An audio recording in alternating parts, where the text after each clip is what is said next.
Welcome back to the Border Patrol on Sports Radio 810 WHB. Stephen St. John, live in St. Joseph, Missouri. Nate Bucati, live in Overland Park, Kansas, along with Jake Gutierrez and Jamie Bluma. What's up, Bluma? How you doing? I'm good, man. How are you guys doing? How is St. Joseph's? Perfect. Good. Perfect weather. I need to get up there great. sometime. I don't know why you don't. Watch some football. Watch some football. I've never been to training camp. I think you'd like it. I think I would. It's beautiful. They do a great job at Missouri Western State University of hosting training camp. I don't say that just because I attended that school for 2 years, and I had some of the best times that I remember and don't remember. But I have one Jim Clutter, who was my college roommate, who documented many of those things and reminds me of some of the things. Like, oh yeah, okay, well, if you say so. Take your word for it. Yeah, you need guys like that in your life. Yeah, but luckily maybe not smartphones back in those days, to actually really document all of it. That's the only reason I'm not in prison. Wow. And I'm not I'm not in a cell next to you. Maybe one day we could have Jim Clutter on the show to talk about when, for some reason, J.R. Ryder was in our dorm room. So Easy Rider. Nice. Right. All right, Bluma. Well, last week I said, watch, the Royals are going to be red hot until the trade deadline, and so then they won't make any trades because they'll believe that they are very close to contending, and then they will go in the tank after the trade deadline. So far, they've been swept by the Blue Jays after the trade deadline, so they're 0-3, and it seems like they've come back down to earth. And look, it is what it is. I can't sit here and keep complaining about all this because, I mean, it does me no good. They did trade Jorge Soler, which at one point a month ago, I think we'd have been happy if they got a bag of baseballs for him. They did trade Danny Duffy, which we won't be able to judge that trade until we find out who the players to be named later are. But a guy that's going to be a free agent that's on the IL for the next several weeks, anything you get for him is a plus there. But I'm still somewhat disappointed because of the frenzy that the trade deadline was, and there was a market for relievers. There was a market for guys like Carlos Santana. And I won't even go to Whit Merrifield. I'll go to Mike Minor and Carlos Santana and Scott Barlow. There was a market for those guys. They didn't take advantage of it. So now they got to win next year to justify that. They have to, because that's the whole point. Because Santana got 1 year left on his deal. Mike Minor's got 1 year left on their deal. So you're saying that you're going to win next year, and that's why you didn't want to trade those guys. And so for you, in your mind, what do the Royals need to do to justify not being more active in this extremely active trade deadline? We're going to have to contend, at least make a run at 500 next year. With the way we started off this year, I think we thought earlier in the season that was a capable expectation this year, and then it's all fallen apart to some degree since then. Not surprising, though, that we traded the two guys that are free agents at the end of the year, and we kept the guys that are under contract. That's kind of how that Royals do business. We'll see what we get. I wouldn't be shocked if we end up re-signing Duffy this offseason. I think that's probably going to happen.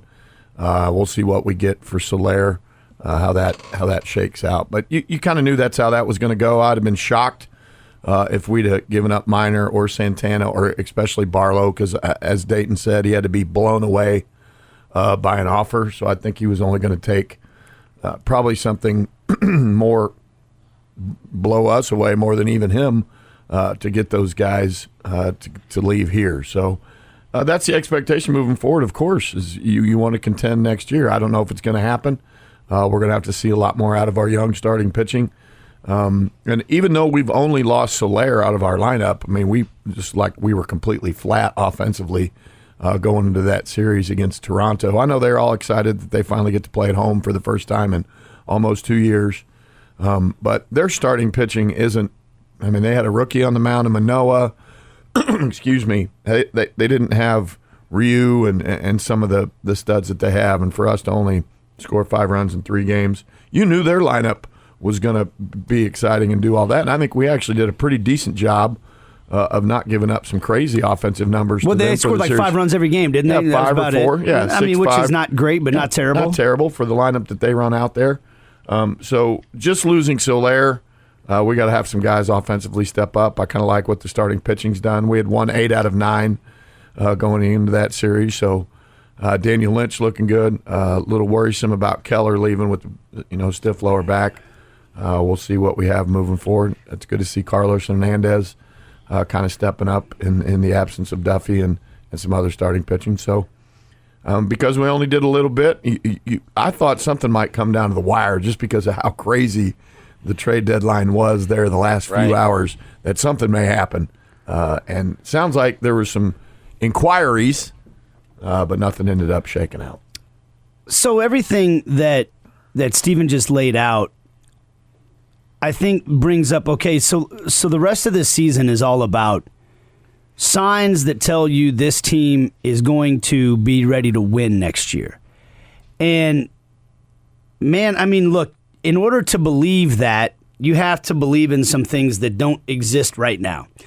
And that doesn't mean or at least they don't exist in front of us, right? And that doesn't mean that you're wrong, because sometimes things happen that, they have to happen for a first time, right? But like what you just laid out, a lot of it's dependent on the young starting pitching taking a huge step forward next year. But the offense also has to take a pretty big step forward because of what you just said. This team can have little spurts where they win games like they did right before the trade deadline. But we also know we've got enough of a body of work now this year to see that they're also capable of just completely going dormant for a while. And you look at it right now, they have one guy in their entire lineup that plays regularly with an OPS of over 800. And that's Salvi. That's it. And when I look at it, who do I think should have, because we talk about, well, are they underperforming? Maybe they got a bunch of guys that are just having bad years that are going to pop back up next year and crush the ball. Soler would have been one of your candidates for that, right? Right. Maybe Hunter Dozier. But who else do you look in that lineup and go, well, we know that this guy really is an 850 OPS guy and he's just having a bad year. I just don't really see that. And so now where's the offense going to come from? Bobby Witt Jr. coming up? Nick Prado coming up? Oh, we can't lean on those guys. That's not fair to them, no, right? Absolutely they're going to be not. If they play next year, they're going to be rookies, and we know it's tough. And you look at it, the reason that we won 8 out of 9 is because we're pitching well. I'll lean on Bobby Witt Jr. anytime. But I don't want to put Bobby Witt Jr. in a position like other guys that come up where it's like, it's all on you, man. Carry the team. Can't do that. Rookie year. That's not fair to him. Nope. I'd like to see him, I want to see him be put in the best position to succeed as possible. We only scored more than 6 runs when we won 8 out of 9 once. So it was because we had pitched well and hit just enough, probably similar to what we've been doing all year, but we finally pitched good and had quality starts in a ton of those games. We won 9-8 against Detroit in that crazy game. But other than that, we never scored more than 7 runs. So, yeah, I don't know where there's going to be more offense coming from. I mean, you could expect a little bit more out of Hunter Dozier, hopefully. He's been swinging the bat a little bit better as of late. I think he's finally to 200, maybe. Cross your fingers on Edward Olivares. He hit another home run after being called up to replace Soler. Let's hope that doesn't get him sent down like the last home run he hit. Right. I don't know why we sent him down last time. So I would like to see him up and get at bats for him instead of Dyson, personally. Right. We're all in agreement there. Right. Olivares play every day for the rest of the season. Yes, please. That's part of what Nate's talking about, right? Yeah. Is there any reason he shouldn't? Come on. None. Find out what every you got. day. Let's see. Yeah. Look, and so that could. I'm just saying. I'm leaving the possibility that could be an upgrade offensively over Soler. It could be. I mean, I don't. He went on this. This home run binge he went on. Let's not allow that to make us forget how horrific he was the entire first half of the season. So it's not this really high bar that we've set. Hey, you got to be better than Soler was for us this year. Well, and he's going to do things. Oliveira's going to do things different than Soler. I mean, Soler's a home run here and there, where Oliveira's is going to do some other things and play better defense, obviously, for you. So completely different player in Oliveira than we had in Soler. So hopefully he gets a chance to establish himself at the major league level over the next few months. Who's the center fielder next year for this team? That's a great question. I mean, that's kind of what I was looking forward to if we did trade a Barlow, or Minor, or that we'd get a guy that we could maybe plug into center field. I don't know what. I'm shocked that they didn't trade Michael A. Taylor. Right. I mean, I think someone had to have acquired about him just to fill a slot. I don't know. I don't know who we're going to pencil in for center next year. And Kyle Isbell is a guy that I was cautiously optimistic about at the beginning of the year, and he's doing okay in Omaha. Not great, and didn't get much of a chance here. I don't know if Oliveras is a guy that's going to – I don't think he's a center fielder long term. We'll see. I don't want to move Witt back out there. Well, next year when Mondesi's playing every day. I don't want to hear it. I don't want to hear it. Who's that? No. Nope. We ain't doing it. No, let's not. I don't even want to hear it. No, I really thank you. don't. No. What are you going? Go ahead. What are you going to say? I mean, that's are what you the gonna team's say? planning on. I don't think so. At this point, you can't plan on that. I don't think the team is planning on that anymore. How can you? You can't. How could you possibly? If you're, and they are serious about contending, let's not get it twisted. We can second guess and criticize. They want to win more than we do. This is their lives. Yeah. But going into the month of August with a player with a variety of injuries that's only played 10 games and has had the injury history that he's had, you can't count on him. You can't depend on him for nothing. You just got to hope that he's available to play some games. But you move forward, and your second baseman is Nicky Lopez. He's earned that spot. And your shortstop of the future is Bobby Witt Jr., and then you let everything else fall into place. But that's your middle infield moving forward, and if it's not, they're doing it wrong. Sorry. Look, I agree with you, but I'm sitting here trying to piece together what makes you think this team's going to contend next year. And we're talking about where's this offense coming from. We're going to have to go outside the organization. I mean, Mondesi would be one of the guys that they would look at and say, well, we get Mondesi back next year. And Mondesi can play, and he can run, and he can hit. You better have a plan B. Yeah, well, you have to. You have to. But I think they ought to look at him as a center fielder, personally. That's just my opinion. No, nobody wants to. I don't know how many people agree with me on that, but but what you just described means what Merrifield's Well, sure. in the Look at him outfield as a still. center fielder, but then what are you going to do when he's hurt half the season? Then who's going to play center field? That's a good question. Well, you're right back in the same boat we've dealt with all year this year. Maybe, You know what he is now? To me, Kaiser he can be Sose. he could be a super utility, and if you have him, that's great. Move him around, get him in the lineup, have him DH sometimes, have him spell Nicky, and have him spell Bobby Witt, have him spell Hunter Dozier. But you can't go into the next season. They'll go, he's got this spot locked down. This is our guy, because you're just setting yourself up for failure. So if you want to, you have him on the team, and you say, okay, there are plenty of teams that use a super utility guy. They get him plenty of at bats and move him around. That's what he's got. You can't count on him. And then if you don't have that guy, that's not wrecking your starting lineup where you have this domino effect. Now you got to move this guy, you got to move that guy. Okay, you got to go. And no, you can't. You got to have your starting nine. You got to have your guys, and then he's a nice bonus where you can move around the diamond, have him play multiple positions. And if he's there, he can help. And if he's not, it doesn't upset the apple cart. Am I wrong? You are not wrong. Nate, am I wrong? Nate thinks I'm wrong. No, I don't think you're wrong. I don't know that the organization is ready to give up on him. And I don't know. Maybe, and I haven't talked to anybody in a while. I haven't asked anybody out there in a while. They've got to be at a tipping point. Well, you would think so, but sure. And I think. I've talked to someone that I'll tell you the frustration is peaked. Okay, good. Yeah, good. I mean, it needs to have, but up until this point, they've been pretty steadfast, right? They've done everything for that kid. So And where's he gotten them now? Right. Oof. Right.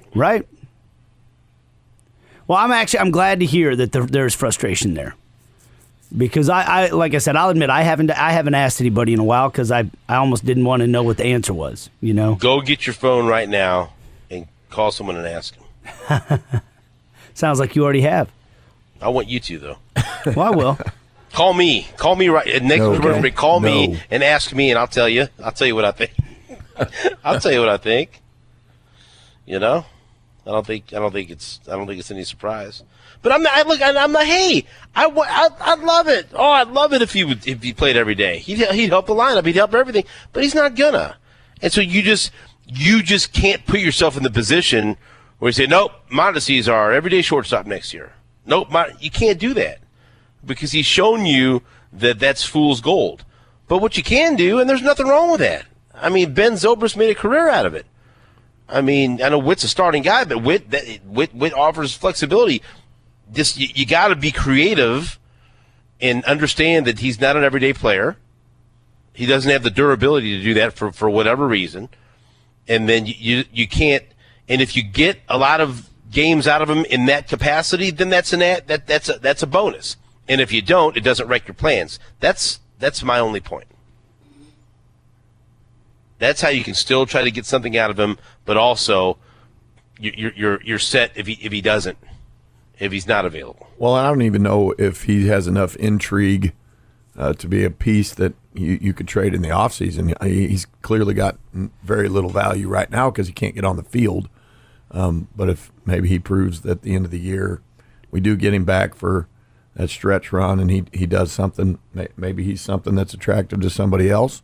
We package him with, one of the catchers that we have in the minor leagues. We seem to have quite a few catching prospects. We do have a lot of young pitching. We're going to have to do something with the pieces that we have to try to fill the holes that we're clearly going to have at the highest level if we are going to contend.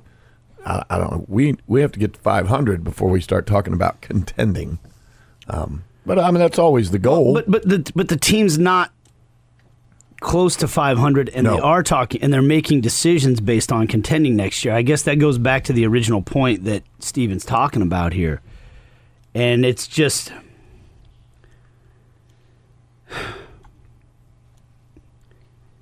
You sound frustrated, Nate. Well, I feel for you. I mean, look, I'm with you. I go back to what you said. Look, these guys want to win more than anybody. That's their lives. You're right. I mean, it's their careers. It's what they spend every minute of their day thinking about and doing. But sometimes you can be too close to the forest to see it for the trees.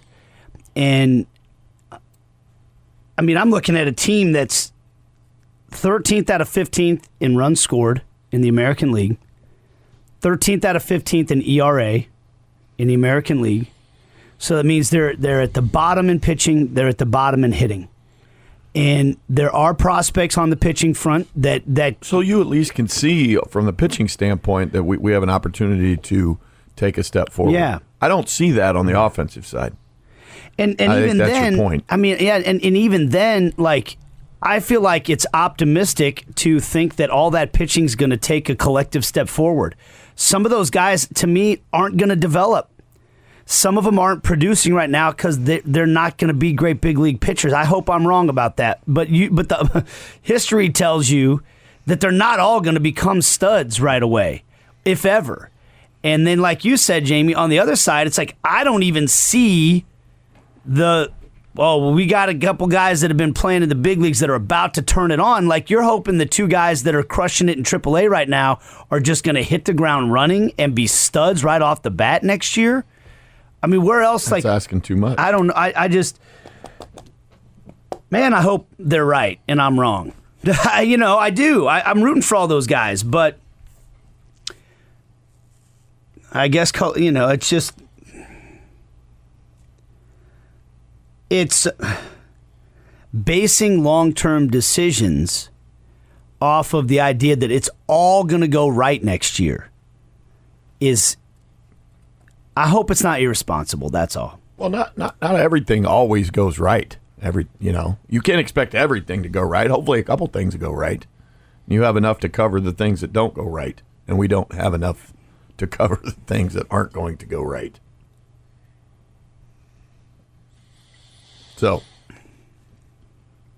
Jamie Bluma is our guest, but again, to me, the more important thing that we're talking about as far as the future of the Royals is the young starting pitching and how it develops.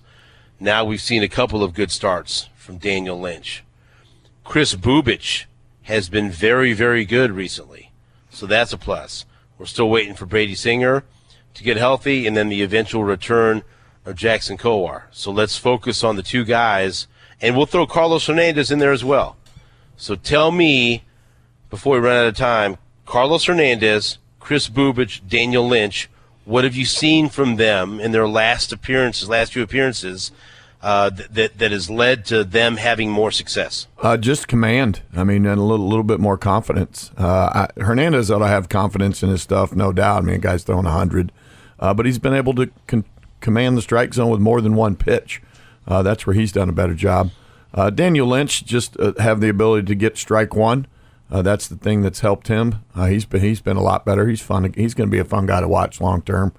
And Bubich has been able to get his changeup over fastball in the zone, changeups out of the zone, and be able to stay out of the middle of the plate. He was leaving a lot of changeups up middle of the plate, but he's been able to command that a lot better. And he's been able to flip a breaking ball in there for a strike.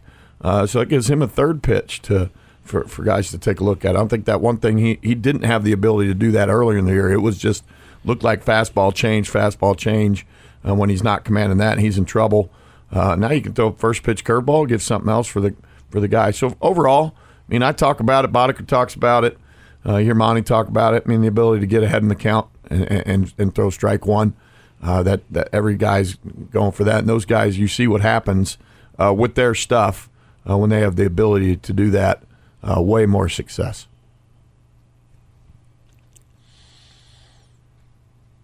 When would you bring Kowar back? Now that Duffy's gone for sure. There's a spot anywhere in there. I don't think we're going to have to rely on Irvin Santana to get a spot started or anything like that. So I think depending on what happens with Keller's back in his spot in the rotation next, don't know for sure what's going to happen there. I think there's an opportunity. When would you call up Bobby Witt and Nick Prado? Would you do it? Would you do it together? Is there? They seem to like to keep they promoted them to AAA together. Would you bring them up together? Would you do it one at a time? Bringing them up together, would that take any heat off of or any pressure off either one of them? Would you do it at all this season? Would you wait until September? How would you handle that? I want to see them continue to have success in Omaha. They've done well to start. They've only been there a couple weeks. They continue to have success down there, both of them. They're both independent of each other, so it's nice that they came up together this year from AA to AAA. But I don't think you have to continue to do that. If you need a guy in a certain position, and give that guy the opportunity as long as he's performing well. Witt obviously can play more positions on the field. He can play anywhere on the infield, second, third, and short, where Prado's going to be your first baseman type guy. I don't know if Prado's played any of the outfield at all, so if anything, he's going to play first base. But I want those guys to continue to have success and not just push them through just because they had 2 really good weeks in Omaha, and they seem to be holding their own. So I would expect to see one, if not both those guys by the end of the year. Give them a taste of what it's like up here. In a year or two, are we talking about Brady Singer in the rotation? Or are we talking about Brady Singer, the shutdown reliever or closer? I think he's going to long-term, he's going to be a reliever. I've said that since middle of last year, just because his reluctance to throw a changeup. He's got a good enough fastball, good enough breaking ball. Long term, I think he's going to end up being a bullpen piece for you. I've liked Jackson Kowar overall more than I like Singer, even coming out of college, just because I think he's got a 3-pitch mix more so than Singer does. But Singer's also shown the ability to be able to have some good starts with just 2 pitches. But I think long term you need that third one. So I see him as a bullpen guy. Do you think me claiming Chris Bubich again in my AL Roto League was a brilliant move, or am I a moron? I think that's a good move. I don't know if brilliant would be the word that I would tag to it. Well, just trying to get something a little extra there, that's all. Thinking outside the box. That's you. Do you have any final questions for Jamie Bluma before we let him go, Nate? When's Blumapalooza? Oh, yeah. Good. Thank you for that. Blumapalooza, September 25th. Actually, we have updated my website, blumapalooza.com, and redwhiteandbluma.org. Tickets are available now on Eventbrite. Boom. So go ahead and get cracking on that. Travis Marvin, Noe Palma, big silent auction. If you've been in the past, please come again. If you haven't been, come check it out.